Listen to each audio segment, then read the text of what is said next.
What is going on, you guys? Zach here. Today we are actually in Athens.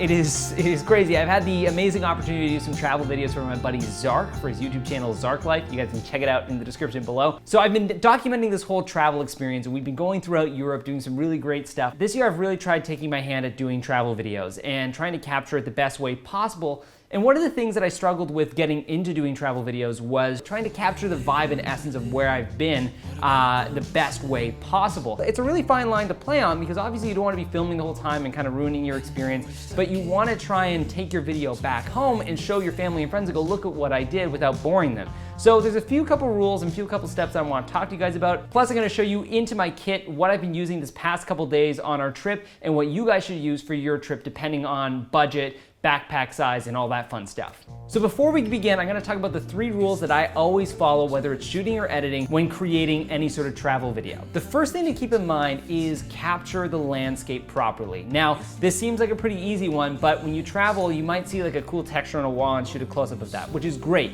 Sometimes capturing texture is really good, but what you really wanna do is capture those big wide shots of wherever you are. So let's say you're in Montenegro and you've got a drone or a nice wide-angle lens, or even what I've been using is this 28mm lens. Try and step back and capture the big wide shots, because close-ups definitely capture great details, but when you're in a really beautiful location, you want to capture everything. So put on that wide-angle lens, take your camera further back, and get a nice wide shot. A couple months ago, I was traveling Vietnam with my girlfriend, and I shot all of it on my cell phone, and basically I would just take my camera as far back as possible, and then I just do some slow camera movements. And I've got a tutorial on how to shoot proper iPhone videos in the description below. So you want to learn how to shoot better travel videos or better videos on your cell phone, there's some tips in the description below. So keep your landscapes and keep your beautiful wide shots in your mind when you're shooting everything. Now the second one, this is a big one. The best travel videos out there do this. They film the people part of the places. And that seems like a kind of a weird thing. It's something you should keep in mind. Definitely ask the people before you film them,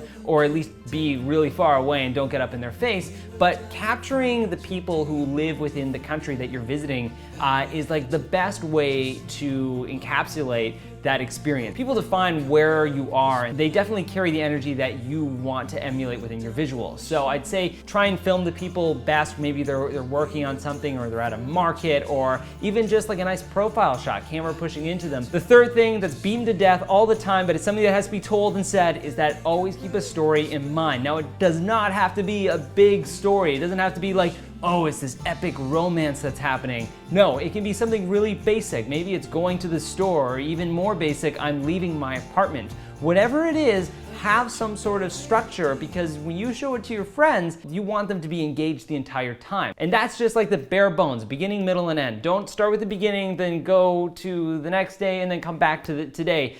Try and have that sort of structure so that when your friends watch it, they go, oh, that's cool, that's engaging. If you want more tips on that, I recommend checking out Travel Fields. They talk more about shooting better travel videos and stuff, but this is just out of my personal experience. So with those basics in mind, now it's time to talk about the gear. Now, I remember before I started even getting into travel videos, I really had no idea what gear I should shoot on.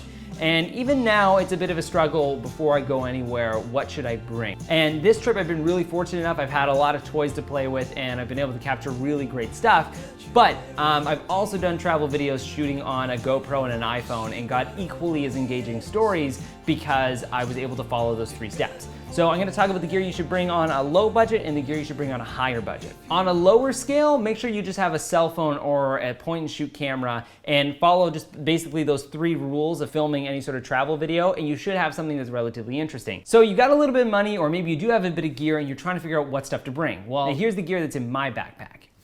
The first thing I'm going to talk about is the camera. I've been shooting a lot of this trip on the Sony a7S, which is my favorite camera of all time. I love it because of its low light capability, and I just love working with the Sony a7S's image quality. I've also shot all of like the gimbal stuff as well as the run and gun stuff with a 28mm autofocus lens. It's great for doing any stuff on the gimbal because it's small and it autofocuses, so I don't have to worry about capturing focus. And then the number one thing out of this whole ordeal is the Joby. This thing is so useful when I'm running into an airplane or getting into a taxi and I want to grab the camera. This acts as a great handle, also as a tripod and a stabilizer. Look what you can just This is the big lens that you should have if you're shooting any sort of travel video or documentary stuff. It is the 24-105, and I use it for pretty much every single shot that I got on this entire trip. My cell phone, I would never leave home without it, and I would never go traveling without it when it comes to doing video. You never know when you might need to just whip out a camera, and taking out your DSLR might take too long, so a cell phone is awesome to have at your side. Other piece of gear is a GoPro. I love having this on my kit. I brought this to Vietnam, I brought it to here,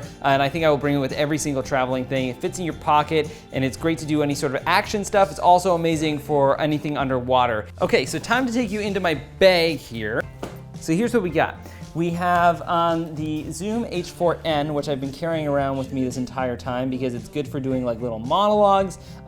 This thing's super cheap. It's like 250 bucks, and I would highly recommend it. Also, I've been capturing like sound design stuff for shooting. So any sort of sounds of city streets and whatnot, I've been utilizing that for. Extra batteries. These are 100% crucial. Bring lots of batteries if you can. These are like a savior. I brought I think 4 batteries, charge them every single night, but if you can get 5, 6, 7, or 8, batteries are crucial. They're like socks when you travel. You can never have enough. This I have not used at all. This is a 50, I think this is like an 18 to 50 millimeter autofocus Sony lens. I haven't really used it. I've been using this for pretty much every single shot. Rode microphone. It's also a relatively cheap mic that I've had propped up on my camera, and it just captures audio while I'm on the run and gun. You don't want to be able to do a big audio setup. This is 100% necessary. And another piece that I have here is the DJI Spark. We've shot some stuff on this, a lot of stuff on the Phantom. We brought the Phantom with us too. They're 2 great tools to have. I have a video in the description below kind of talking about drones and if they're worth it or not. And then also you guys can check out 2 examples of travel videos, one that uses a drone and one that does not. So it is really good to capture that wide cinematic view, but not 100% necessary. Finally, the big tool that I've used so much on this trip, and I'm gonna talk more about it in another video, but is this guy. This is a gimbal that we've been shooting a lot of our travel stuff on. You see actually a lot of travel guys utilizing these now. It is super awesome. It is a fun tool and fun gear to play around with. Not 100% necessary, but if you can afford it and you want to shoot some like super cinematic, crispy stuff for your travel videos, I highly recommend taking this with you. Thank you guys so much for watching. If you like this video and want to check out more, take a look at my channel. I really enjoy making these videos, so if you give me a subscribe, we can keep this whole thing going. Share it to your friends, tell your friends about it, and enjoy your travels. If you guys like the footage included in this, you want to check out more of that, all of it was provided by my buddy Zark, part of his Zark Life YouTube channel. So check it out, give him some support, give me some support, support the whole thing, support the world.